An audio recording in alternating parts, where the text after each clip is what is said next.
नमस्कार, स्वागत है आप सभी का। मैं हूं हिमांशु और आप देख रहे हैं हलचल इंडिया। बेबाक खबर तेज असर। आइए नजर डालते हैं आज की खबरों पर।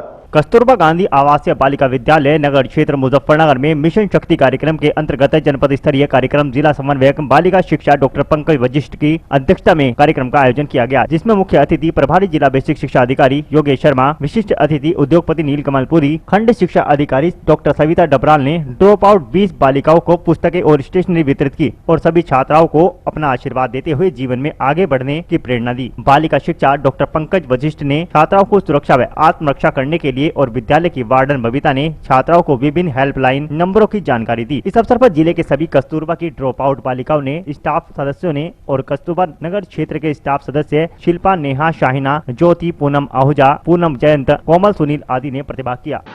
ये कार्यक्रम मिशन शक्ति के अंतर्गत ऐसी लड़कियां जो या तो कभी स्कूल नहीं गई हैं या फिर उन्होंने बीच में स्कूल छोड़ दिया है, 6 से 14 साल की लड़कियां हैं, ऐसी इनको कक्षा 6 में प्रवेश दिया गया है और कक्षा 6 में डायरेक्ट प्रवेश मिला है। तो इस वजह से ये पूर्व का जो इनका पाठ्यक्रम रहा है तो ये नहीं पढ़ी हैं, तो इसके लिए इनको ऐसी बुक्स दी गई हैं जो इंटीग्रेटेड बुक्स हैं। इंटीग्रेटेड बुक्स में ये कक्षा 6 तक का इनका सिलेबस है और उसके आधार पर ये अपने आप को तैयार करेंगी। और ये आज स्टेशनरी के रूप में इनको बुक्स दी हैं, साथ में कॉपी, पेंसिल, पेन वगैरह दिए हैं, जिससे ये आज से अपना जो पढ़ाई लिखाई है प्रॉपर वे में शुरू कर सकें। और ये सब बालिकाएं कस्तूरबा गांधी बालिका विद्यालय जो जनपद में हमारे संचालित हैं उनमें नामांकित की गई हैं। उसी के लिए बच्चों को आज बुलाया गया और स्टेशनरी इनको वितरित की जा रही है। कितने बच्चे?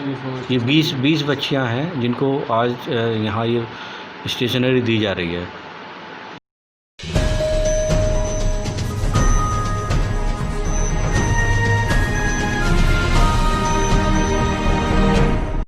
स्वास्थ्य विभाग में नौकरी दिलाने के नाम पर युवक ने छपार थाना क्षेत्र के गांव तेजल खेड़ा निवासी 2 युवकों से 40,000 रुपए ठग लिए। जहां नियुक्ति पर पहुंचने पर इस मामले का खुलासा हुआ। जनपद मुजफ्फरनगर के जिला चिकित्सालय में उस वक्त हंगामा खड़ा हो गया जब 2 युवक स्वास्थ्य विभाग में नियुक्ति के लिए पहुंचे। युवकों के परिजनों ने बताया कि एक युवक द्वारा उनसे स्वास्थ्य विभाग में नौकरी दिलाने के नाम पर 40,000 रुपए हड़प लिए गए हैं और आज 30,000 रुपए लेकर नियुक्ति देने के लिए बुलाया था। लेकिन जब वह जिला चिकित्सालय में पहुंचे तो उन्हें युवक द्वारा की गई ठगी होने का एहसास हुआ। तुरंत ही उन्होंने युवक को पकड़ लिया, जिसको छुड़ाने के लिए कुछ भाजपा नेता भी वहां पर पहुंच गए।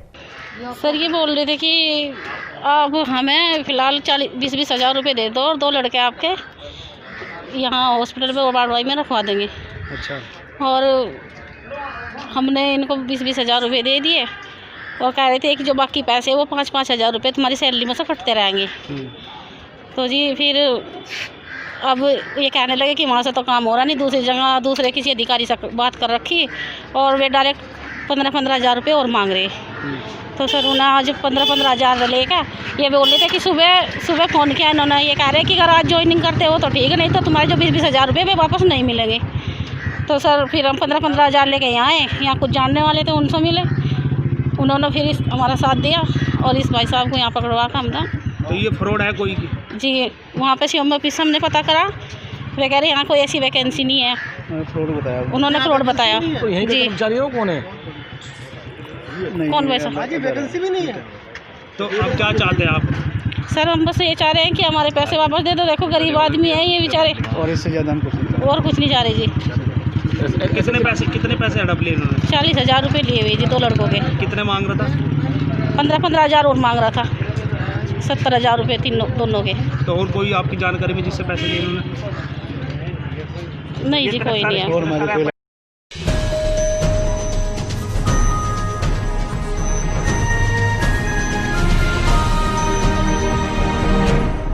मुजफ्फरनगर के भोपाल चोली चांसठ रोड पर चल रही पेपर गत्ता मिलों में प्लास्टिक का कचरा फूकने से बढ़ रहे प्रदूषण से नागरिकों को अनेक प्रकार की बीमारियां होने के साथ सांस फूलना, टीबी जैसी बीमारियां होने से दर्जनों लोगों के ऊपर मिलों के आसपास के गांव में मौत के मुंह में समा चुके हैं। लगातार शिकायत के बावजूद प्रदूषण विभाग ने 2 दर्जन जिससे पेपर मिल मालिकों में हड़कंप मच गया। प्रदूषण विभाग के अधिकारियों की संस्तुति पर प्रदूषण विभाग लखनऊ द्वारा जनपद की 24 पेपर मिलों पर मिलों से निकल रहे प्रदूषित पानी में भट्टियों में फूके जा रही प्लास्टिक कचरे से मिलों की चिमनियों से निकलने वाले धुएं से उत्पन्न प्रदूषण से जनपद की हवा भी प्रदूषित होकर जहरीली हो चुकी है, जिससे मिलों के आसपास के गाँव में अनेकों भयंकर बीमारी नागरिकों में फैल रही है, जिससे लोगों को सांस फूलने के साथ साथ फेफड़ों में इन्फेक्शन, टीबी जैसी घातक बीमारियां होकर मौत के मुंह में समा गई हैं। कई बार शिकायत होने के बाद कोई कार्रवाई नहीं होने पर जिलाधिकारी से शिकायत की गई। जांच कराए जाने पर मामला सही पाया गया, जहां बाद में प्रदूषण विभाग के अधिकारियों में हड़कंप मच गया, जिसके चलते बुधवार को प्रदूषण विभाग लखनऊ से सभी 2 दर्जन मिलों पर 97,50,000 रुपए का जुर्माना किया गया है, जिसके चलते सभी मिल उद्योग मालिकों में हड़कंप मच गया। जानसर रोड, भोपा रोड और जोली रोड पे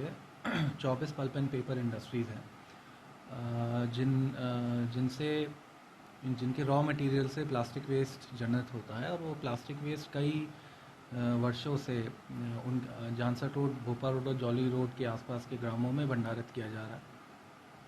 साथ ही वहाँ पे कुछ फ्लाई ऐश भी डंप किया जा रहा है, जिसकी वजह से वायु प्रदूषण की समस्या मेरे द्वारा देखी गई, निरीक्षण किए गए। इसी के साथ पल्प एंड पेपर उद्योगों से जनित जो प्रवाह होता है उसको 2 नालों में, मुख्यतः धंडेरा नाला और जट मुजेड़ा नाले में डाला जा रहा है। मेरे द्वारा 1 तारीख को इस महीने के सैम्पलिंग की गई थी और उसमें दोनों नालों में हाई COD केमिकल की मात्रा पाई गई थी। उसके दृष्टिगत मेरे संस्तुति के आधार पर बोर्ड मुख्यालय द्वारा सभी 24 पल्प एंड पेपर उद्योगों पे जुर्माना लगाया गया है। जुर्माना 97.5 लाख का लगा है। साथ ही में सभी उद्योगों को ये निर्देश जारी किए गए हैं लखनऊ से कि जब तक प्लास्टिक वेस्ट और उनके द्वारा जनित इंडस्ट्रियल वेस्ट जो खाली प्लॉटों पे पड़ा है उनको निस्तारित नहीं किया जाता, सीमेंट किल्स में को प्रोसेसिंग हेतु नहीं भेजा जाता है और दोनों नालों में प्रदूषण की मात्रा कम नहीं होती है, जब तक ये जुर्माना लागू रहेगा। इसके अतिरिक्त एक अहम पहलू भी लिया गया है जिलाधिकारी महोदया द्वारा। उनके द्वारा जनपद के विभिन्न टेक्निकल इंजीनियर्स को दोनों स्थितियां देखने के लिए कि कितना कूड़ा उद्योगों द्वारा उठा लिया गया है और नदी की सफाई उद्योगों द्वारा दोनों ड्रेन्स की सफाई कितनी की गई है, इसके लिए ड्यूटी लगा दी गई है जिलाधिकारी महोदया द्वारा और प्रतिदिन उसकी आख्या मुझे और जिला प्रशासन को अभियंताओं द्वारा प्रस्तुत की जाएगी।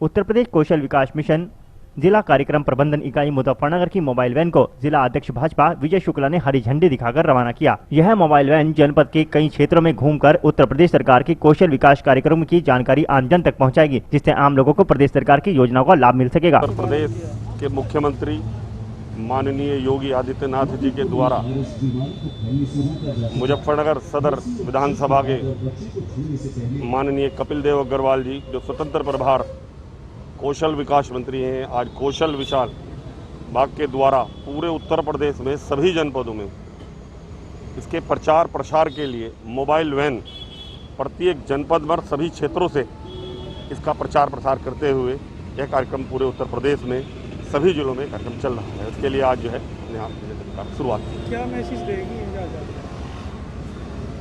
कौशल विकास क्या कर रही है, कौशल विकास के जो काम हैं, नए रोजगार जो इसके बारे में इनको जानकारी मिले, इसका प्रचार करने के लिए ही ये मोबाइल वैन।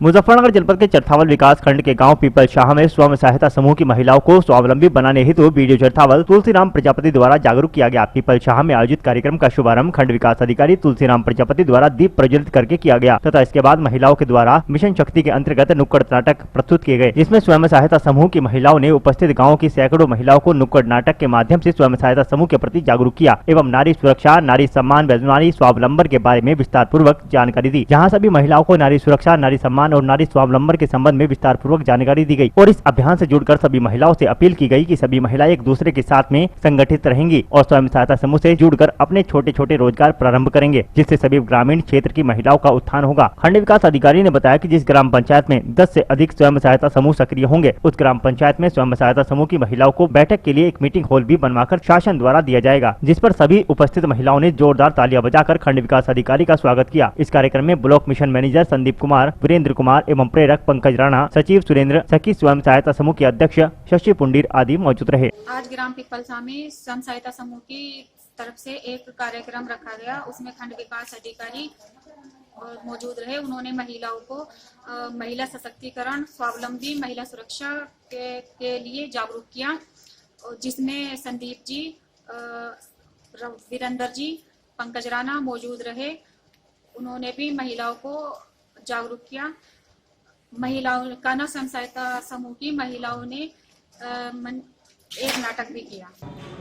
मिशन शक्ति अभियान के तहत आज ग्राम पंचायत उसमें पीपलसा में समूह की महिलाओं द्वारा जागरूकता संबंध में एक कार्यक्रम कराया गया था, जिसमें मेरे द्वारा प्रतिभाग किया गया और जो समूह की विभिन्न प्रकार की योजनाएं हैं, उनके क्या क्या प्रोडक्ट हैं, उन प्रोडक्टों को कैसे ज़्यादा वैल्यू एडेड बनाया जाए ताकि बाज़ार में उनको अधिक से अधिक दाम प्राप्त हो सके और इस प्रोडक्टों को कैसे बाज़ार में बेचा जाए, इसके संबंध में विस्तृत जानकारी दी गई और उनको स्वावलंबन बनाने के लिए भी एक विशेष प्रकार का नाटक के माध्यम से प्रदर्शित किया गया। मिशन शक्ति के अंतर्गत किस तरह से जागरूक किया गया?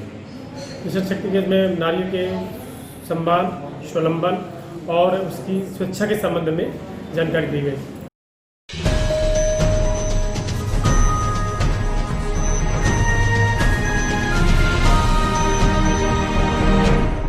मुजफ्फरनगर के चरथावल कस्बे में स्थित किड 7 पब्लिक स्कूल में मिशन शक्ति कार्यक्रम के अंतर्गत पंचम दिन विद्यालय में एक निबंध प्रतियोगिता का आयोजन किया गया। यह प्रतियोगिता 2 श्रेणियों में जूनियर कक्षा 6 से 8 के लिए व सीनियर कक्षा 9 से 12 के लिए कराई गई, जिसमें विद्यालय के विद्यार्थियों के द्वारा नारी शिक्षा का महत्व, नारी एक रूप अनेक, कन्या भ्रूण हत्या, नारी शक्ति व नारी सशक्तिकरण की ओर बढ़ते कदम, महिला सुरक्षा, गरिमा और सशक्तिकरण को जन आंदोलन बनाने की आवश्यकता क्यों व सशक्त स्त्री समृद्ध भारत का आधार है आदि विषयों पर निबंध लिखकर निबंध लेखन प्रतियोगिताओं में भाग लिया गया। बच्चों के द्वारा नारी शिक्षा का महत्व व कन्या भ्रूण हत्या के कारण समाज पर पड़ने वाले कुप्रभाव आदि विषयों पर निबंध लिखकर अपने अपने विचार प्रस्तुत किए गए। Hello everyone, my name is Ankush Sharma. I am a staff member of Kids 7 Public School, Charthawal. Today I want to share something about women and education for ongoing Mission Shakti Week. So let me start with my topic.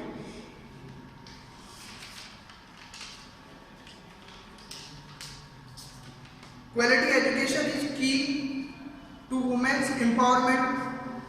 Slowly, with the increase in literacy level and awareness, society has started given importance to education. Many parents today want to educate their daughter as equally as son. Many women today are scientists, lecturer, collector, etc. Thank you and have a nice day. Thank you.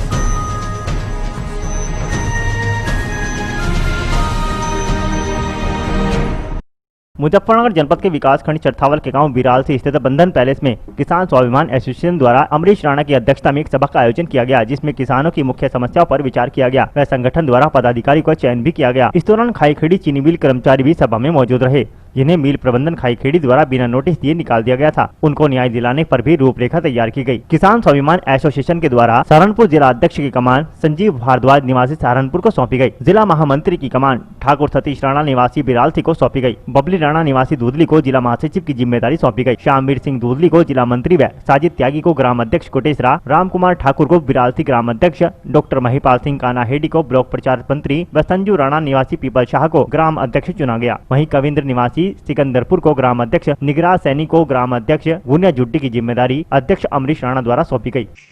मेरा नाम संजीव भारद्वाज है, जिला अध्यक्ष हूँ सहारनपुर से, किसान स्वाभिमान association से। जी, आज बिरालसी के अंदर जो हमारी सभा हुई वो किसानों के समस्याओं के साथ साथ खाई खेड़ी शुगर मिल के जो कुछ कर्मचारी जो 10 साल पहले निकाल दिए गए थे बिना नोटिस के, जी, उनको लेकर के भी बातचीत हुई और उस चीज़ को लेकर के हम लोग बात करेंगे प्रशासन से जी। और उनकी जो समस्या है 10 साल से उनको नौकरी नहीं मिली, उनका पैसा नहीं मिला जी, तो इस चीज़ के लिए हम उनसे अपनी एसोसिएशन अपने संगठन के साथ मिलकर के लड़ाई लड़ेंगे उनके हित के लिए और उनको उनका हक दिला कर। पदाधिकारियों का चयन कैसे? पदाधिकारियों का चयन किया गया है इसमें, जो है ग्राम सभा, ग्राम अध्यक्ष वगैरह का काफ़ी अध्यक्ष जो है हमारे राष्ट्रीय अध्यक्ष द्वारा पद जो है वो बांटे गए, दिए गए हैं उनको पद, और उनकी जिम्मेदारियों को वो अच्छी तरह निभाएंगे।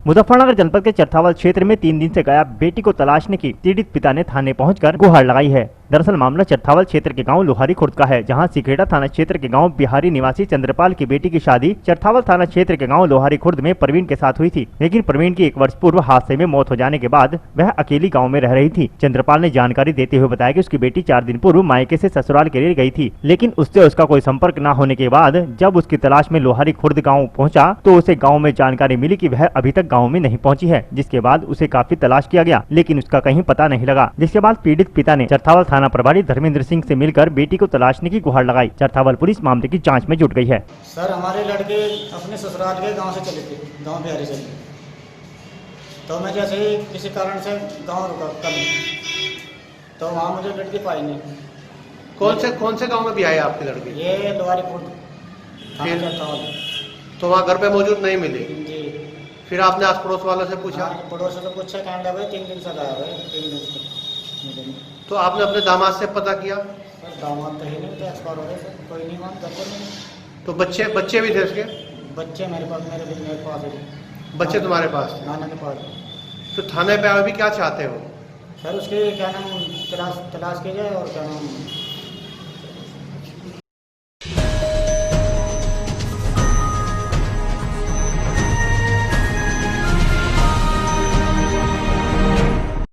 सहारनपुर के देवबंद में पश्चिमी प्रदेश मुक्ति मोर्चा के राष्ट्रीय अध्यक्ष भगत सिंह वर्मा के नेतृत्व में किसानों ने तिब्बिया मेडिकल कॉलेज से एसडीएम कोर्ट तक जुलूस कर नारेबाजी करते हुए प्रशासन को कड़ी चेतावनी दी और एसडीएम कोर्ट में धरने पर बैठ गए, जहां पर पत्रकारों से वार्ता करते हुए पश्चिमी प्रदेश मुक्ति मोर्चा के अध्यक्ष भगत सिंह वर्मा ने सरकार पर किसानों को बर्बाद करने का आरोप लगाते हुए सरकार की आलोचना की और कहा कि सरकार गन्ना मिलों पर रुके हुए किसानों के भुगतान कराए, वरना प्रशासन को चेतावनी देते हुए कहा कि यदि 1 हफ्ते के अंदर मिल किसानों को गन्ना भुगतान नहीं करती तो रेलवे ट्रैक जाम कर दिया जाएगा, चाहे इसके लिए उन्हें लाठी ही क्यों न खानी पड़े। पश्चिम प्रदेश मुक्ति मोर्चा पिछले कई वर्षों से राज्य की लड़ाई लड़ रहा है। पश्चिम प्रदेश मुक्ति मोर्चा की मांग जहाँ पर यह है कि पश्चिम प्रदेश राज्य बनना चाहिए, वहीं पश्चिम प्रदेश मुक्ति मोर्चा कृषि प्रधान देश में किसान जो है कर्जबद्ध होकर लगातार आत्महत्या कर रहा है, उसके लिए भी पश्चिम प्रदेश मुक्ति मोर्चा बराबर लड़ाई लड़ता आ रहा है। आज कृषि प्रधान भारतवर्ष देश में सबसे ज्यादा दुखी इस देश का अन्नदाता किसान है, तो हम लोग यहाँ आए हैं किसानों की समस्याओं को लेकर। अभी केंद्र सरकार ने 3 कृषि विरोधी बिल लेकर आई है। कृषि प्रदेश मुक्ति मोर्चा की डिमांड है कि किसान विरोधी बिलों को वापस कराया जाए, किसानों को उनकी फसलों के लाभकारी मूल्य दिलाए जाए। सरकारों की गलत नीति के कारण इस देश के किसानों पर 17 लाख करोड़ रुपए कर्ज हो गया है। पश्चिम प्रदेश मांग करता है केंद्र के प्रधानमंत्री जी इन कर्ज को माफ कराएं।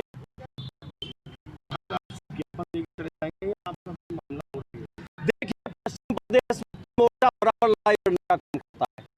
पश्चिम प्रदेश मुक्ति मोर्चा एक मुख्य मांग है कि चीनी मिल गन्ना भुगतान नहीं कर रहे हैं किसानों को, जिस वजह से सारी डिस्टर्ब हो रही है हमारी व्यवस्था, सारी अर्थव्यवस्था गन्ने पर पश्चिम उत्तर प्रदेश में आधारित है। हमने उत्तर प्रदेश के मुख्यमंत्री जी को भी अवगत कराने का काम किया कि हम आसानी से गन्ने किसानों को 600 रुपए के रेट दिला सकते हैं।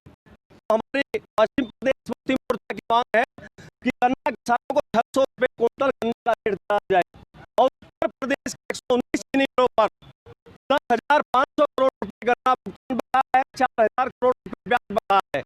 जब तक हमारे गन्ने का भुगतान नहीं होगा और हमारे गन्ने का रेट 600 रुपए क्विंटल नहीं होगा, तब तक पश्चिम प्रदेश मुक्ति मोर्चा बराबर लड़ता रहेगा। और आज हम यहाँ आप लोगों के माध्यम से जिला प्रशासन सरकार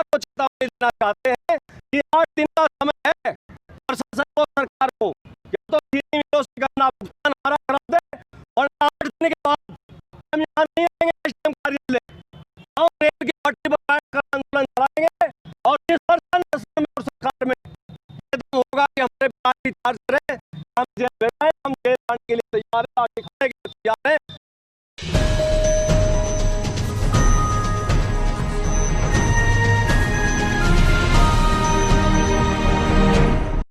मेरठ के भैंसुमा थाना क्षेत्र के गांव सैफपुर फिरोजपुर में स्थित किसान सेवा सहकारी समिति लिमिटेड हुसैनपुर रामराज में किसानों का धान खरीदने पर मात्र खानापूर्ति की जा रही है। किसानों का धान समिति पर ना तुलने से किसानों को भारी परेशानी का सामना करना पड़ रहा है। खादर क्षेत्र के किसान अपना धान बेचने के लिए समिति पर गए तो समिति के अधिकारियों ने बारदाना खत्म बताते हुए धान खरीदने से इनकार कर दिया। जब किसानों ने अधिकारियों से पूछताछ की कि आप धान क्यों नहीं खरीद रहे, तो उन्होंने बताया कि उनका टारगेट पूरा हो चुका है। उन्होंने किसानों से कहा कि समिति द्वारा 550 कुंतल धान खरीदने का लक्ष्य किया गया है। उन्होंने 450 कुंतल धान खरीद चुके हैं। उन्होंने अधिकारियों से 10,000 कुंतल धान खरीदने का लक्ष्य बताते हुए रिपोर्ट उच्च अधिकारी को सौंप दी है। जब किसानों ने हंगामा किया तो अधिकारी अगले बगले झांकने लगे। किसान समिति के गेट पर पल्ला बिछाकर धरने पर बैठ गए और सरकार के खिलाफ नारेबाजी करने लगे। किसानों ने चेतावनी दी कि यदि उनका धान सरकारी रेटों पर नहीं खरीदा गया तो वह अनिश्चितकालीन धरने पर बैठ जाएंगे। बताते चले कि नगर के गाँव सैफपुर फिरोजपुर में प्रदेश की सबसे बड़ी धान मंडी है, लेकिन धान मंडी में सरकारी केंद्र नहीं खोला गया, जिस पर किसान मजबूरीवश अपना धान मंडी में प्राइवेट व्यापारियों के समक्ष बेचने को मजबूर है। बुधवार को किसान लोग अपना धान लेकर सेवा सहकारी समिति लिमिटेड हुसैनपुर रामराज में पहुंचे तो वहां पर बैठे सचिव सत्यनारायण सिंह ने बारदाना न होने के चलते धान तोलने से इनकार कर दिया। जब किसानों ने उनका कांटा चेक किया तो वहां पर घटतौली भी सामने आ गई, जिस पर किसानों ने जमकर हंगामा किया। हंगामा करते हुए आम आदमी पार्टी के जोगिंदर सिंह बकरा ने कहा कि केंद्र में बैठी भाजपा सरकार के मुखिया किसानों की आय दोगुनी करने की बात कही थी, लेकिन यह घोषणा सब हवाई साबित हो रही है। उन्होंने कहा कि किसानों को चारों ओर से लूटा जा रहा है, उनका धान का समर्थन मूल्य भी नहीं मिल पा रहा,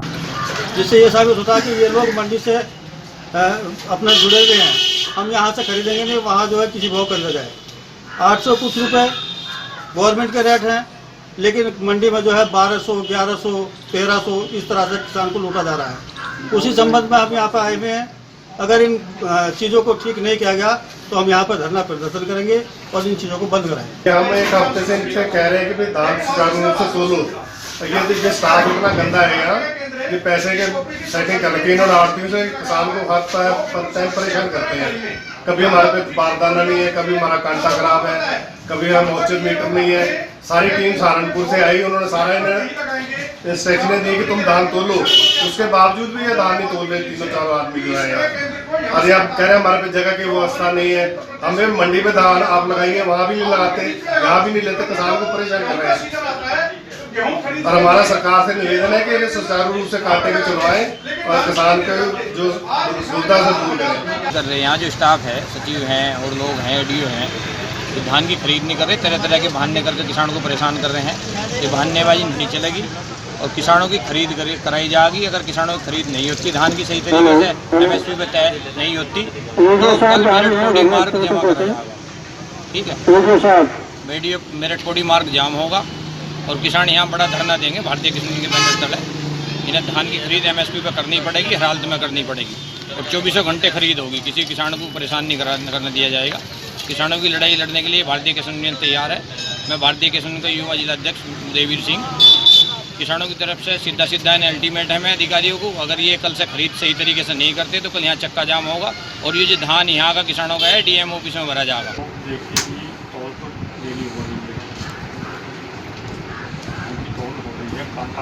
वो भी सब सही है, हमारे वो भी रखे हुए हैं। इन्होंने जो आरोप लगाया है कि व्यापारियों से साठ-गांठ कर जो है ना, ये जो आरोप लगा रहे हैं गलत है। अगर एक भी व्यापारी आज तक की डेट में कोई बता दे तो मैं मान लूँगा। कितना रोज की भांति कितना तोला जा रहा है? जैसे किसान आ जाए, 30 किलो भी आ जाए। सरकार का क्या निर्धारित है टारगेट? पहले शुरू में हमें दिया था 450 कुंटल। सारण के अधिकारी आए थे, उन्होंने कहा 1 लाख आपको बहुत कम है, आप करीब 10,000 कुंटल हम करवा दें। भाई हमने यहाँ रामराज मंडी में जो है धान खरीद में अनियमितताएँ पाई गई थी। तो अभी यहाँ 3-4 दिन पहले हम आए थे यहाँ। उसके बाद में हमने मेरठ DM को ज्ञापन दिया कि यहाँ की अनियमितता है तुरंत दूर कर दीजिए, क्योंकि 10-15 दिन का तो यहाँ धान खरीद का सीजन है। अगर ये इसमें टाइम लगेगा तो फिर किसान को तो बहुत नुकसान हो जाएगा। उसके बावजूद भी अब हम यहाँ आए जहाँ पे धान खरीद होती है। हमारे किसान यूनियन हैं सब यहाँ पे इनका एक घंटा तो खराब है, एक सही चल रहा।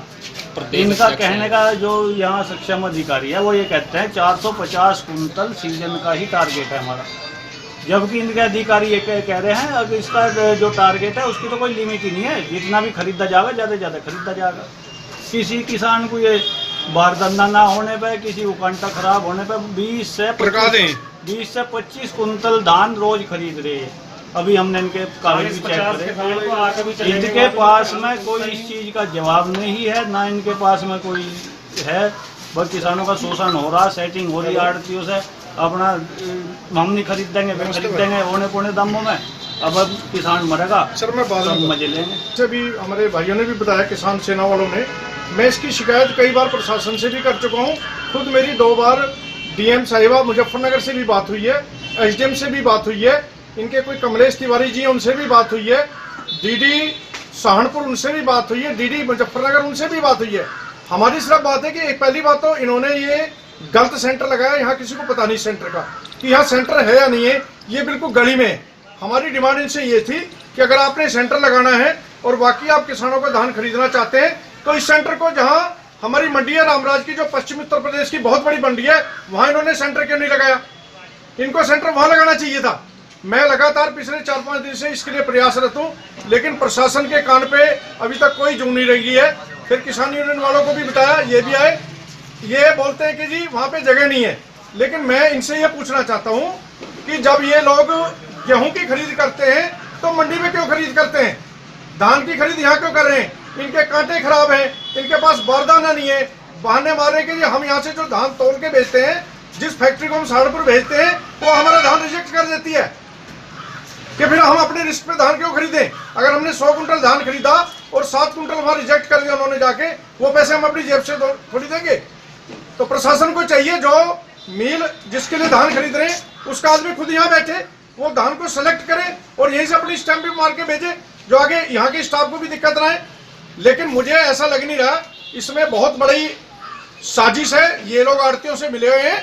क्योंकि अगर इनकी नीयत ठीक होती, योगी जी का मैं भाषण सुनता हूँ कि कोई दिक्कत नहीं है और वो लगातार प्रशासन पे दबाव भी दे रहे हैं, लेकिन प्रशासन का समझ में नहीं आ रहा।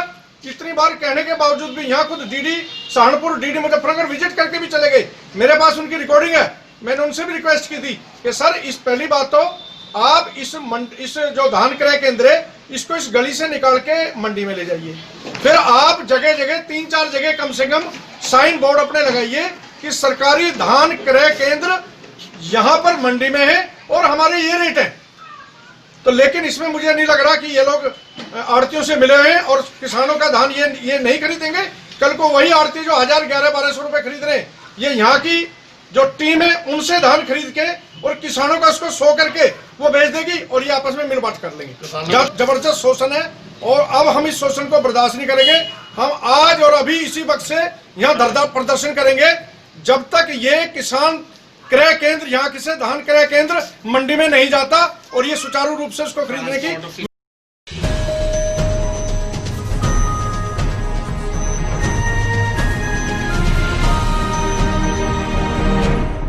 एमएलसी शिक्षक चुनाव को लेकर सपा के प्रत्याशी शमशाद मलिक गांव रोहाना में पहुंचे और उनके साथ पार्टी के कुछ कार्यकर्ता मोनू, प्रदीप, दिनेश, शुभम, दानिश, ताज मोहम्मद, जावेद आदि भी गांव में पहुंचे, जहां पर मीटिंग का आयोजन किया गया। इस दौरान उन्होंने चुनाव प्रचार भी किया, जहां 9 जिलों में पढ़ रहे कुछ गाँव वासियों ने उनकी बात सुनी और उन्होंने अपने विचार रखे। इस दौरान सपा प्रत्याशी शमशाद मलिक ने कहा कि सभी पढ़े लिखे ग्रेजुएट अपनी वोट जरूर बनवाएं ताकि उन्हें एक अच्छा प्रत्याशी चुनने का मौका मिले। मैं समाजवादी पार्टी से एमएलसी स्नातक मेरठ खंड से प्रत्याशी हूँ और मैं चुनावी कैंपेनिंग में अपने मतदाताओं से, स्नातक मतदाताओं से वोट की अपील के लिए आज गांव में डोर टू डोर मैंने वर्क किया और यहाँ लोगों से वोट की अपील की कि आगामी एमएलसी स्नातक चुनाव में समाजवादी पार्टी के प्रत्याशी शमशाद मलिक एडवोकेट को अपना वोट देकर सफल बनाए।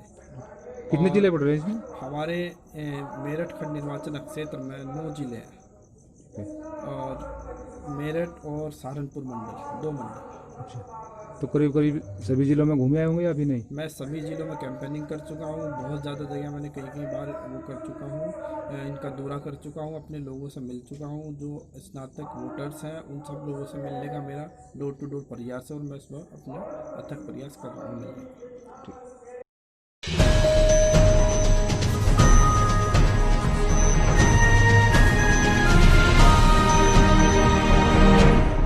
मुजफ्फरनगर के पुरकाजी में अस्तित्व सामाजिक संस्था के सहयोग से Asia Pacific forum on women law development program के तहत पुरकाजी ब्लॉक में एक दिवसीय बैठक का आयोजन किया गया, जिसमें महिला हिंसा पर वार्ता की गई। कोविड-19 के चलते महिला हिंसा के मुद्दों को लेकर गांव-गांव में जागरूकता की गई। अस्तित्व संस्था की कोऑर्डिनेटर कविता ने बताया कि गाँव पंचायत में अक्टूबर माह से जो खुली बैठकें होनी है, उसमें महिलाओं को खुली बैठक में शामिल होने व महिला हिंसा के मुद्दे उठाने की बात की गई है, जिसमें इस बार महिलाएं खुली बैठक में हिस्सा लेंगी। श्रमिक कार्यालय में मनरेगा में जो दस्तावेज चाहिए थे, उनको लेकर महिलाओं के साथ एक बैठक का आयोजन किया गया। इसमें 120 महिलाओं ने प्रतिभाग किया। मौजूद प्रतिभागियों ने पुरकाजी ब्लॉक में होने वाली महिला प्रसव के चलते जो महिलाएं व शिशु की मृत्यु दर, ऐसे मुद्दों पर मीटिंग में चर्चा कर इस मुद्दे को लेकर बड़े लेवल पर एक बैठक का आयोजन मुजफ्फरनगर जिला अधिकारी व मुख्यमंत्री को एक लेटर देकर गैर कानूनी प्रसव पर रोक लगाने की मांग की जाएगी। ये आज मीटिंग का एक रहा कि जैसे हमने लॉकडाउन के टाइम में काम किया, लोगों के साथ जागरूकता कर, महिलाओं के साथ में जो मीटिंग करी हमने, तो हमारे सामने जो मुद्दा आया निकल के, जब हमने महिलाओं के साथ में रोजगार से जोड़ने की या उन्हें किसी योजना का लाभ दिलाने की कोशिश की, तो ये मुद्दा निकल कर आया कि उनके पास में दस्तावेज पूरे नहीं थे। तो उनके पास जब दस्तावेज नहीं थे तो हमें बहुत दिक्कत आई। जैसे कि 100 महिलाओं के यदि हमने मीटिंग करी या उनके साथ में उनके फार्म अप्लाई करने की कोशिश की, तो उनमें 10 में से सिर्फ 10 ही ऐसी महिलाएं निकली जिनके कागज पूरे थे। तो इस तरह की हमारे पास समस्या है। और एक घरेलू हिंसा का भी बहुत बड़ा मुद्दा आया, बेरोजगारी का मुद्दा आया, महिला स्वास्थ्य को लेकर के बहुत बड़ी समस्या है हमारे सामने।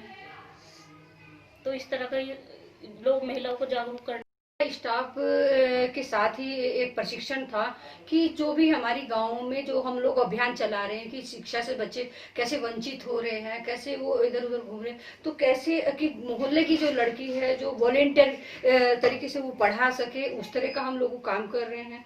तो अभी स्कूलों में भी हम लोगों ने कि वो होमवर्क ले सके, उसके लिए उनको बता रहे हैं कि हाँ स्कूल खुले हुए हैं, पर अगर टीचर को कोई भी समस्या, क्योंकि उनके पास मोबाइल भी संसाधनों का अभाव है, कहीं ना कहीं कोविड-19 से महिलाएं और बच्चे बहुत ज़्यादा प्रभावित हुए हैं।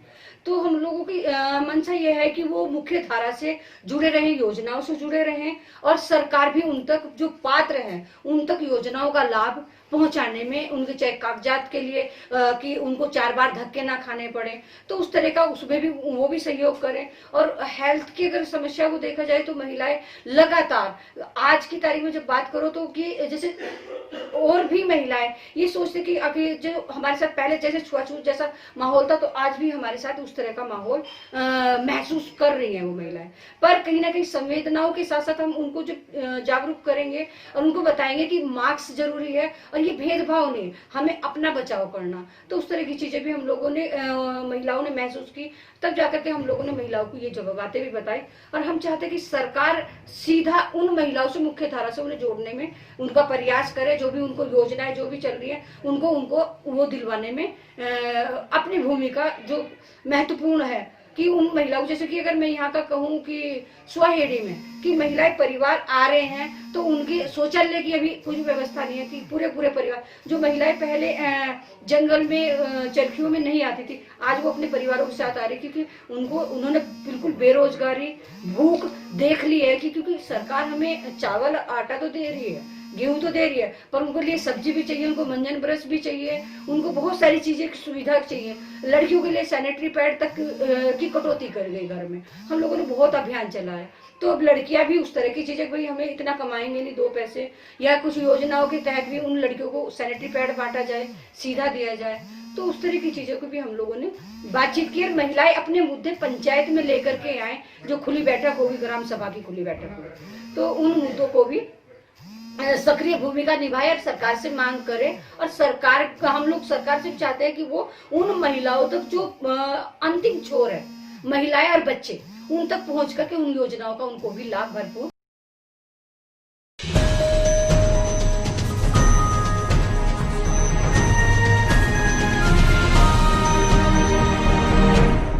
मुजफ्फरनगर के महावीर चौक स्थित समाजवादी पार्टी कार्यालय पर महानगर समाजवादी पार्टी द्वारा प्रेस वार्ता का आयोजन किया गया, जिसकी अध्यक्षता महानगर अध्यक्ष अलीम सिद्दीकी और संचालन महानगर महामंत्री शलभ गुप्ता एडवोकेट के द्वारा किया गया। प्रेस वार्ता के मुख्य अतिथि पूर्व जिला अध्यक्ष समाजवादी पार्टी व पूर्व सदर विधानसभा मुजफ्फरनगर प्रत्याशी गौरव स्वरूप रहे। प्रेस वार्ता में गौरव स्वरूप और महानगर अध्यक्ष अलीम सिद्दीकी ने संयुक्त रूप से जानकारी देते हुए बताया कि महेश मित्तल एडवोकेट, जो कि पूर्व में भाजपा पार्टी छोड़कर समाजवादी पार्टी की सदस्यता ले चुके हैं, इनकी कर्तव्य निष्ठा को देखते हुए इन्हें महानगर समाजवादी समाजवादी पार्टी में महानगर सचिव पद पर मनोनीत किया जाता है और आशा की जाती है कि ये निष्ठापूर्वक समाजवादी पार्टी को आगे बढ़ाने का कार्य करेंगे। महानगर महामंत्री शलभ गुप्ता एडवोकेट व जनार्दन विश्वकर्मा द्वारा महेश मित्तल एडवोकेट का फूलमाला डालकर स्वागत किया गया और कहा गया कि महेश मित्तल एडवोकेट समाजवादी पार्टी को आगे ले जाने का कार्य करेंगे तथा आने वाले 2022 के चुनाव में पूरी निष्ठा के साथ समाजवादी पार्टी के लिए कार्य करेंगे। आज समाजवादी पार्टी की अहम प्रेस वार्ता पार्टी कार्यालय पे जो आयोजित की गई है, ये इस उपलक्ष्य में की गई है कि हमारी पार्टी में अब से 8-10 दिन पहले महेश मित्तल एडवोकेट ने भाजपा और विश्व हिंदू परिषद को छोड़कर ज्वाइनिंग की थी। उस कड़ी को आगे बढ़ाते हुए समाजवादी पार्टी मुजफ्फरनगर महानगर ने इन्हें नगर सचिव के पद से सुशोभित किया है और हम इनसे आशा करते हैं कि ये समाजवादी पार्टी की 2022 में सरकार बनवाने में अपना महत्वपूर्ण योगदान देंगे। सपा जी राष्ट्रीय अध्यक्ष जी की नीतियों से प्रभावित होकर और मतलब बीजेपी में सम्मान न मिलने की वजह से सपा ज्वाइन की है। अच्छा, क्या उद्देश्य रहेगा आपका? उद्देश्य 2022 की सरकार बनवाने में योगदान करना। महेश मित्तल जी, आपने बीजेपी छोड़ी है जी, विश्व हिंदू परिषद में भी रहे हैं, नए मंडी प्रभारी रहे जी, किस तरह का सम्मान चाहिए था जो आपको पार्टी छोड़नी पड़ी और राजसभा में आना पड़ा? सम्मान एक हम उम्मीद करते हैं कि अगर हम इतने टाइम से किसी पार्टी से जुड़े हुए हैं तो उसके जो शीर्ष नेतृत्व के जो लोग हैं उनसे बातचीत हो, उनके द्वारा कोई काम हो, कोई अगर हमारी समस्या है तो उसका समाधान हो, तो वो सब काम नहीं हो पाया है। मतलब इस तरह की प्रॉब्लम आई है कि बिल्कुल आई है, कोई समस्या का समाधान नहीं हुआ। आपके ताऊजी भी संजय मित्तल जी समाजवादी पार्टी में रही है, जी जी जी, तो क्या उनकी देखा देखी आपने? नहीं, उनसे इस बात का कोई मतलब नहीं है। मैं तो खुद ही सपा की नीतियों से प्रभावित होकर सपा ज्वाइन की है। किस तरह का सम्मान मिला है समाजवादी पार्टी में? सम्मान गौरव स्वरूप जी से, प्रमोद त्यागी जी से जो सम्मान मिला है, तो मतलब लगा ही नहीं है कि बीजेपी छोड़ के आए हैं। क्या कौन सा पद मिला आपको? क्या जिम्मेदारी मिली?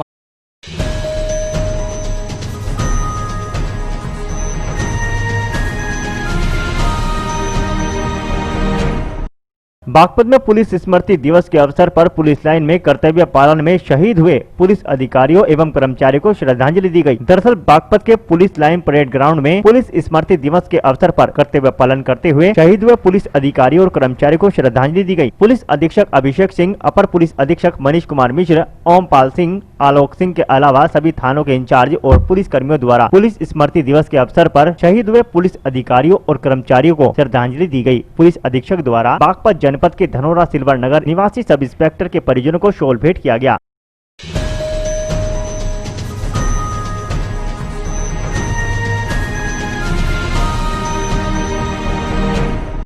बागपत में पुत्र वधू ही अपने ससुर की कातिल निकली और अपने प्रेमी के साथ मिलकर ससुर की हत्या को अंजाम दिया। खेकड़ा थाना क्षेत्र में 9 अक्टूबर को ही बुजुर्ग की हत्या का पुलिस ने खुलासा कर दिया है। बुजुर्ग की हत्या उसी की पुत्र वधू ने अपने प्रेमी के साथ मिलकर की थी। पुलिस ने हत्या में प्रयुक्त तमंचे के साथ प्रेमी और प्रेमिका पुत्र वधू को गिरफ्तार करते हुए जेल भेज दिया और बुजुर्ग की हत्या का खुलासा कर दिया। दरअसल खेकड़ा थाना क्षेत्र के गाँव बसी में 9 अक्टूबर को एक बुजुर्ग की हत्या कर दी गई थी। बुजुर्ग का शव जंगल में पड़ा हुआ मिला था। पुलिस ने मामले की तफ्तीश की तो चौंकाने वाला खुलासा हुआ। बुजुर्ग की हत्या उसी की छोटी बेटी की बहू ने अपने प्रेमी के साथ मिलकर की थी। पुलिस की माने तो मृतक के बेटे की बहू को उसके प्रेमी के साथ बुजुर्ग ने देख लिया था। उसी को लेकर पुत्र वधू ने अपने प्रेमी के साथ मिलकर पहले तो उसकी हत्या की और फिर शव को जंगल में फेंक दिया। गिरफ्तार किए गए पुत्र वधू का नाम ज्योति है, जबकि उसके प्रेमी का नाम राजीव है, जो कि बसी गाँव का ही रहने वाला है और गाँव में ही कपड़े सिलाई का काम करता था। आरोप है कि दोनों को मृतक सुखबीर ने एक साथ देख लिया था, इसी कारण उन्होंने वारदात को अंजाम दिया। फिलहाल पुलिस ने दोनों को गिरफ्तार कर जेल भेज दिया और मामले का खुलासा कर दिया है। जनपद बागपत के थाना खेखड़ा में ग्राम बसी में 9 अक्टूबर को एक सूचना प्राप्त हुई थी कि एक बुजुर्ग व्यक्ति सुखबीर की ईंख के खेत में किसी धारदार हथियार से गले गर्दन पर वार करके हत्या कर दी गई है। इस प्रकरण में अज्ञात में 302 का मुकदमा पंजीकृत किया गया था एवं विवेचना प्रचलित थी। इसमें 2 लोगों को अरेस्ट किया गया, जिसमें एक का नाम राजीव है जो लोकल ग्राम बसी में ही टेलरिंग का काम करता है और दूसरी एक महिला है जिसका नाम ज्योति है जो मृतक के छोटे लड़के की पत्नी है। इसमें पूछताछ में यह बात सामने आई है कि राजीव टेलर के संबंध मृतक की बहू से थे और उस दिन भी इसने मृतक की बहू को उस खेत में मिलने के लिए बुलाया था, परंतु मृतक द्वारा जब इन दोनों को आपत्तिजनक स्थिति में देख लिया गया तो इन दोनों ने अपना नाम बचाने के लिए मृतक की मौके पर हत्या कर दी गई है। आलाकत जो कि टेलर की कैंची थी वो बरामद कर लिया गया है।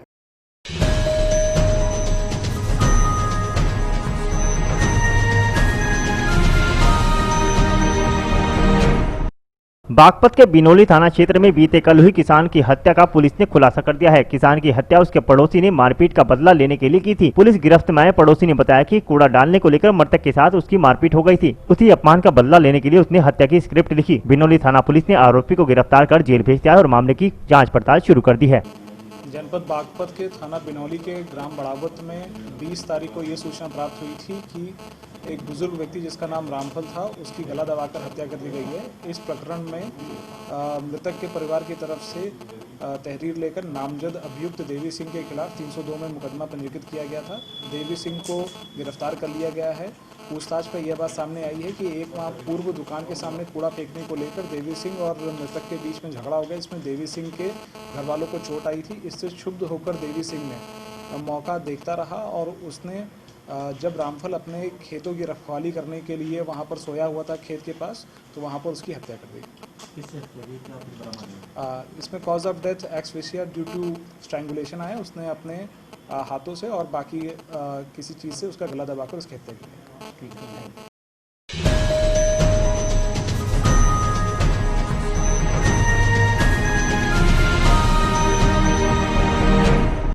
बागपत के चांदीनगर थाना क्षेत्र में ही हत्या की सनसनीखेज वारदात सामने आई है, जहां जमीनी रंजिश के चलते रिश्तों का कत्ल हो गया और एक भतीजे ने ही अपने ताऊ की गोली मारकर हत्या कर दी और मौके से फरार हो गया। घटना के बाद एसपी बागपत अभिषेक कुमार मौके पर पहुंचे और परिजनों से घटना के बारे में जानकारी ली। एसपी ने बताया कि पुलिस ने हत्या के आरोप में 6 लोगों के खिलाफ मुकदमा दर्ज किया है और मामले की पड़ताल में जुट गई है। जल्द ही हत्यारों को गिरफ्तार कर जेल भेज दिया जाएगा। मृतक का नाम निजाम उल हक बताया जा रहा है। मृतक अपने बेटे जुबैर के साथ बस स्टैंड स्थित मेडिकल स्टोर जा रहे थे, तभी निजाम उल हक के 2 भतीजे वहाँ पर पहुंचे और गाली गलौज करने लगे। विवाद इतना बढ़ गया कि दोनों युवकों ने अवैध हथियार लेकर ताऊ निजाम उल हक के पास पहुंचे और उस पर फायर झोंक दिया, जिसके बाद गांव में अफरा तफरी मच गई और मौके पर ही गोली लगने से निजाम उल हक की मौत हो गई। पुलिस को सुबह सूचना प्राप्त हुई कि थाना चांदीनगर जनपद बागपत के ग्राम पांची में एक व्यक्ति है इनामुल हक, उनकी गोली मारकर हत्या कर दी गई है। मौके पर पुलिस पहुंची और यहां पर जांच पर यह पाया कि इनामुल हक के भतीजे ने उनको गोली मार दी। इसमें पारिवारिक पुराना ज़मीन की रंजिश चल रही थी, जिसमें आज सवेरे इनके बीच में फिर बहस हो गई और झगड़ा हो गया, जिसमें जो स्वर्गीय इजहार हैं, जो मृतक के सगे भाई थे, उनके बेटों द्वारा इनके ऊपर गोली चला दी गई। इस प्रकरण में अभी 6 लोग नामजद किए जा रहे हैं। इसमें 2 लोगों को गिरफ्तार कर लिया गया है। बाकी गिरफ्तारी के लिए दबिशें दी जा रही हैं। सर, परिजनों का आरोप है लगातार धमकी दे रहा था, थाने में शिकायत हुई लेकिन उसके बावजूद कार्रवाई नहीं। हाँ, इनके बीच में ज़मीनी रंजिश का विवाद था। इनके द्वारा थाने में जो शिकायत की गई थी तो उसमें भी 151 की कार्रवाई की गई थी।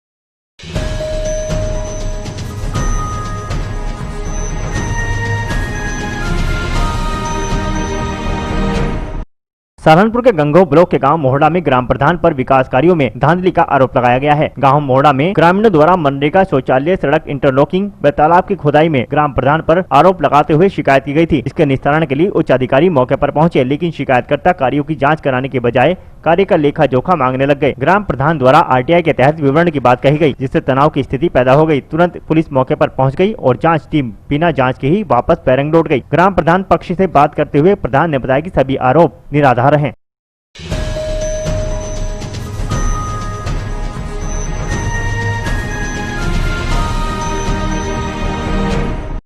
अमरोहा के हसनपुर में भारतीय किसान संघ के जिला सह मंत्री को दोस्त ने 3 लाख रुपए का चूना लगा दिया और मकान बेचकर फरार हो गया। आपको बता दें कि कोतवाली क्षेत्र के गांव घनसूरपुर खालसा के रहने वाले किसान जिला संघ मंत्री सुशील कुमार भगत ने जिला अध्यक्ष कृष्ण कुमार शर्मा के साथ मिलकर कोतवाली में 14 सितंबर को तहरीर देते हुए आरोप लगाया कि नगर के पूट रोड काला शहीद निवासी दुष्यंत के साथ उसकी पहचान में दोस्ती थी, जिसने कपड़े की दुकान खोलने को लेकर भारतीय किसान संघ के कार्यकर्ता से 3 लाख रुपए उधार के रूप में ले रखे थे। उसे पैसे वापसी नहीं किए और दुकान बंद कर चोरी छिपे मकान बेचकर नगर से रफ्फू चक्कर हो गया, जिसके बाद अभी तक कोई सुराग नहीं लग सका है। उन्होंने पैसे वापस दिलाए जाने और आरोपी के खिलाफ सख्त कार्रवाई करने की मांग की है। दुष्यंत जो है इनकी कपड़े की दुकान फूट अड्डे पे काला सैयद फूट अड्डा, और इनसे हमारा मिलना जुलना था, यार दोस्ती थी और इन्हों की कपड़े की दुकान थी। हमसे जो इन्होंने यार दोस्ती में 3 लाख रुपए कपड़े की दुकान में लगाने के लिए ले और इन्होंने वादा करा कि मेरा मकान बिकेगा और मैं आपको तुम्हारे पैसे लौटा दूंगा। हम इस चक्कर में रहे कि इनका मकान बिक जाएगा, पैसे लौटा देंगे, लेकिन इनका मकान इन्होंने चोरी से मकान बेच दिया और मकान बेचने के बाद तुरंत ही गायब हो गए। गायब हुए कम से कम 1.5 महीना हो गया है और अभी तक कोई पता नहीं है इनका ये गए कहाँ।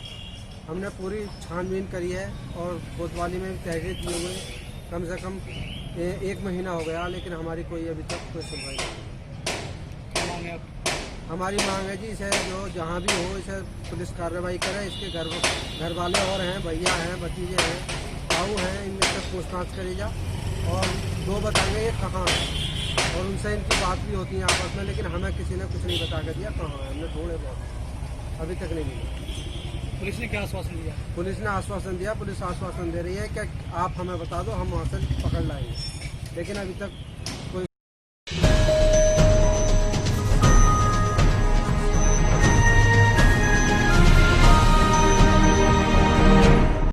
अमरोहा के हसनपुर में मुख्यमंत्री के आगमन पर अलर्ट हो गया है, जहां प्रशासन, विधायक व जिला अध्यक्ष ने मंच की तैयारियों को तेज कर दी है और निरीक्षण किया। आपको बता दें कि जहां तहसील क्षेत्र के नौगांवा विधानसभा के गांव रजौरा में मुख्यमंत्री का आगमन होने के एक दिन पूर्व ही अधिकारियों एवं प्रशासनिक अधिकारियों ने मंच का निरीक्षण किया और तेजी के साथ काम शुरू कर दिया। मंच की तैयारियां पूर्ण कराने के लिए जहाँ शासन एवं प्रशासनिक अधिकारियों ने मौका मुआयना किया, तो वहीं जिला अध्यक्ष ब्रजेश चौधरी, भाजपा अमरोहा एवं धनोरा विधायक राजीव तरारा ने भी बारीकियों से मंच का निरीक्षण किया। उन्होंने जरूरी दिशा निर्देश देते हुए मंच की तैयारियों में तेजी लाने के निर्देश दिए। कल उपचुनाव जो हमारे इस नौगांवा विधानसभा में आदरणीय चेतन चौहान जी के निधन के बाद ये सीट खाली हुई थी। यहाँ पर उनकी धर्मपत्नी श्रीमती संगीता चौहान जी चुनाव लड़ रही हैं, तो उन्हीं के पक्ष में जनता से अपील करने के लिए हमारे उत्तर प्रदेश के आदरणीय मुख्यमंत्री योगी आदित्यनाथ जी यहाँ पर आ रहे हैं। तो उन्हीं के इस कार्यक्रम की तैयारी के लिए मंच और ये सब तैयारियां चल रही हैं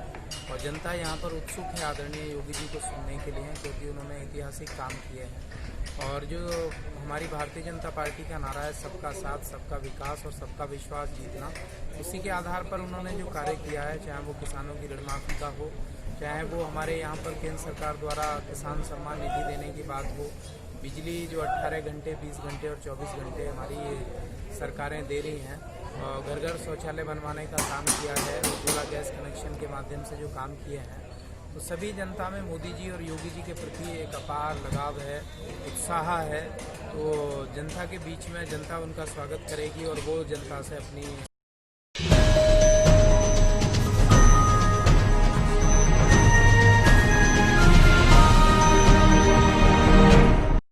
अमरोहा के आदमपुर थाना क्षेत्र के गांव ढवासरी में हर वर्ष की भांति इस वर्ष भी राम बारात धूमधाम के साथ निकाली गई। हालांकि कोविड-19 के चलते नियमों का पालन किया गया। राम बारात में राम लक्ष्मण की झांकी, नृत्य करते शंकर पार्वती, गणेश जी की झांकी, राजा दशरथ की झांकी आदि आकर्षण का केंद्र बनी रही।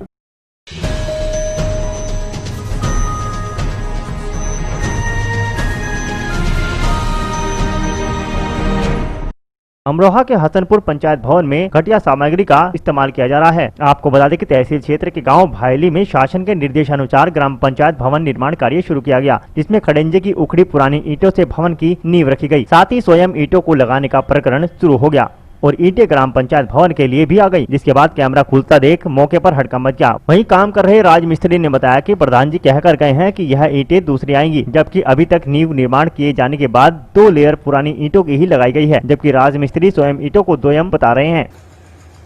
प्रधान जी वैसे गेंद जो उठवाएंगे अब बलवाएंगे, उन्होंने कही सोइल ने। अच्छा, 2 एम आई हुई है। अब तक कौन सी लगी हुई है?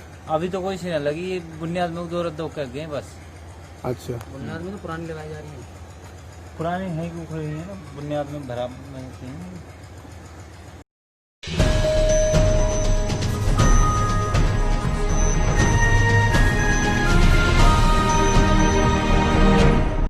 अमरोहा के हसनपुर सीएचसी में टाइफाइड, डायरिया आदि से बढ़ रहे मरीज आयुर्वेद चिकित्सक ने उपाय के प्रति जागरूक किया। आपको बता दें कि मौसम के बदलाव के चलते जहां नगर के सीएचसी केंद्र में मरीज दवाई लेने पहुंच रहे हैं, वहीं आयुर्वेदिक चिकित्सक डॉक्टर मेवा सिंह का कहना है कि मौसम का बदलाव होने के कारण लोगों में फीवर, डायरिया, मलेरिया जैसी बीमारियां जन्म ले रही है, जिनसे बचाव के लिए अपने आसपास घरों में पानी का जमना न होने दें और उसको साफ स्वच्छ बनाए रखें। साथ ही कटे छिले फलों तथा सब्जियों का प्रयोग न करें। पानी को उबाल कर ठंडा करने के बाद ही पिएं।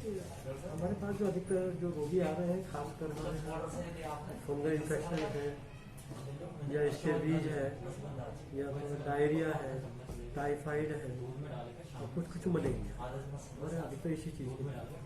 अच्छा डॉक्टर साहब, आयुर्वेदिक एलोपैथिक दवाई से क्या क्या इफेक्ट पड़ता है, क्या क्या बेहतरी होती है भाई? तो आयुर्वेदिक दवाई है, ये तो एक तरह से जो हम देते हैं ये शरीर की इम्यूनिटी बढ़ाती है। और ये हमारा जो आयुर्वेद है बात पित्त कफ पर डिपेंड करता है, तो जिस रोग का मरीज होता है उसी रोग की उसको दवाई दी जाती है और इसमें उसी के आधार पर मरीज को ठीक होता है, वही हमारी उसी के आधार पर दवाइयाँ हैं और पित्त कफ के कुछ आते हैं। अच्छा, इन बढ़ती बीमारियों को जागरूक करने के लिए लोगों को क्या क्या विशेष ध्यान रखना चाहिए? जो आजकल ये रोग चल रहा है बुखार इसमें मौसम के अनुसार रहना है उसको। हम ये देख रहे हैं कि आदमी को जैसे कि खेतों पे काम कर रहा है बेचारा, तो ठंड लग जाए तो उसको हाथ पैर में दर्द हो जाता है, तो टाइम के अनुसार खेतों पे भी जाना चाहिए, काम भी करना चाहिए। वो उससे पूछते हैं पूरी रात क्या करा तुमने, नहीं तो सामने पानी चलाया और वो ठंड लगती है तो आ जाता है। या जैसे कि खाना है उसे खाना ज़्यादा 1-2 घंटे बाद बना हुआ नहीं खाना चाहिए, ताज़ी खाना खाना चाहिए। पानी आसपास भरा हुआ नहीं होना चाहिए। अगर पानी भरा हुआ है तो उसको भिजवा देना चाहिए और खाने पीने का ताज़ी खाना चाहिए।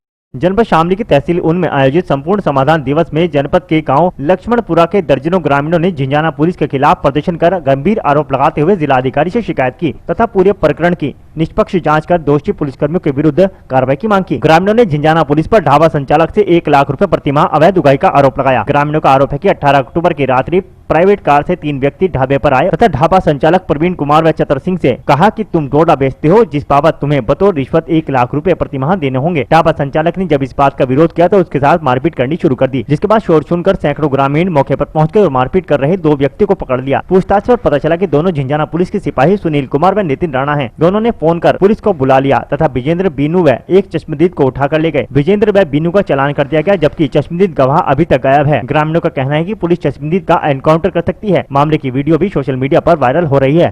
पूरा मामला ये है जी, रात लगभग 9:30-10 के बाद जो है मुझे लगभग 11 बजे करीब एक वीडियो क्लिप आती है। उस वीडियो क्लिप में एक झगड़ा शो होता है जिसमें पुलिस वाला बार बार ये कह रहा है नितिन भाई जल्दी चल यहाँ से, नहीं घेर लगे मार लेंगे लोग। फिर मुझे एक साथी से पता लगा कि मामला एक्चुअल में था क्या। एक्चुअल में मामला ये था कि 3 लोग बाइक गाड़ी से आते हैं, होटल पर रुकती है गाड़ी और गाड़ी रुक करके वो 2 आदमी उसमें से उतरते हैं और सीधे होटल पे जाते हैं काउंटर पे हमारी अम्मा जी।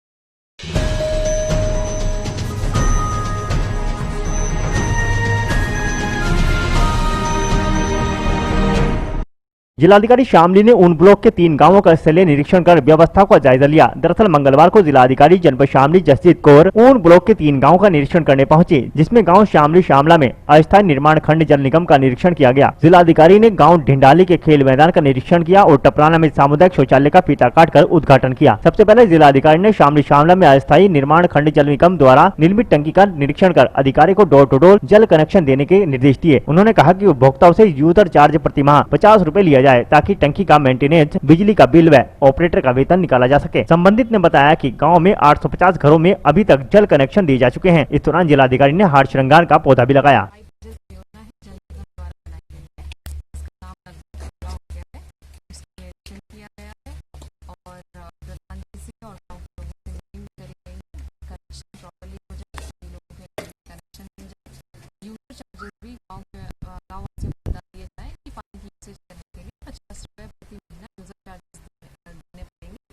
जिससे आगे पाइप जल परियोजना में बिजली का भुगतान ऑपरेटर की सैलरी निकल सके।